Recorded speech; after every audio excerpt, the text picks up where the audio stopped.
بسم اللہ الرحمن الرحیم۔ ڈیئر سامعین، السلام علیکم ورحمۃ اللہ وبرکاتہ۔ ڈیئر سامعین، کل بات چل رہی تھی کہ اسلام کے 5 شعبے ہیں، ان میں سے پہلا شعبہ ایمانیات ہے۔ تو سامعین، آج ہم ایمانیات کے بارے میں بات کریں گے کہ اسلام کی بنیاد کتنی چیزوں پر ہے۔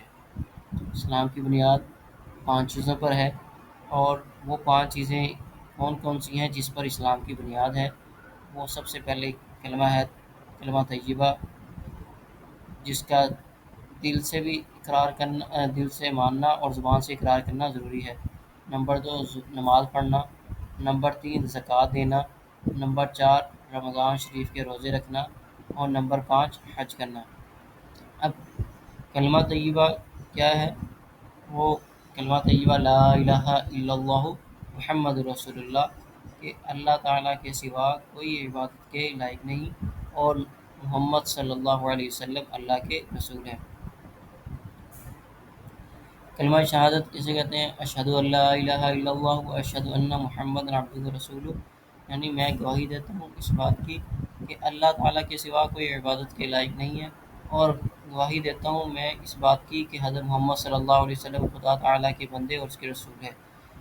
اب سوال یہ پیدا ہوتا ہے کہ بغیر معنی اور مطلب سمجھے بھی کوئی مسلمان ہو سکتا ہے؟ یعنی وہ صرف کلمہ پڑھ لے، یعنی اس نے کلمہ پڑھ لیا لا الہ الا اللہ محمد رسول اللہ، تو کیا وہ مسلمان ہو جائے گا؟ تو اس کا جواب یہ ہے نہیں، بلکہ معنی سمجھ کر دل سے یقین کرنا اور زبان سے اقرار کرنا ضروری ہے۔ دل سے یقین اور زبان سے اقرار کرنے کو کیا کہتے ہیں؟ اب اس کو ایمان کہتے ہیں۔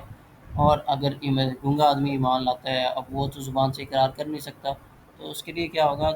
تو اس کے لیے مجبوری ہے، اس کے جو زبان سے جو اشارے ہیں، زبان کی طرف سے، یعنی ایمان کے جو اشارے ہیں، اللہ تعالیٰ کا جو اشارہ ہے، اور نبی کریم حضور اقدس صلی اللہ علیہ وسلم کا جو اشارہ ہے، وہ اشاروں کے ذریعے بتائے گا یہ کیا ہے؟ ایمان ہے۔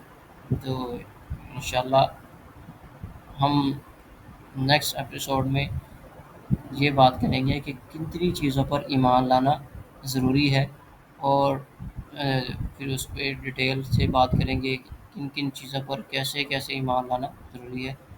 انشاءاللہ نیکسٹ ویڈیو میں ملیں گے۔ اللہ حافظ۔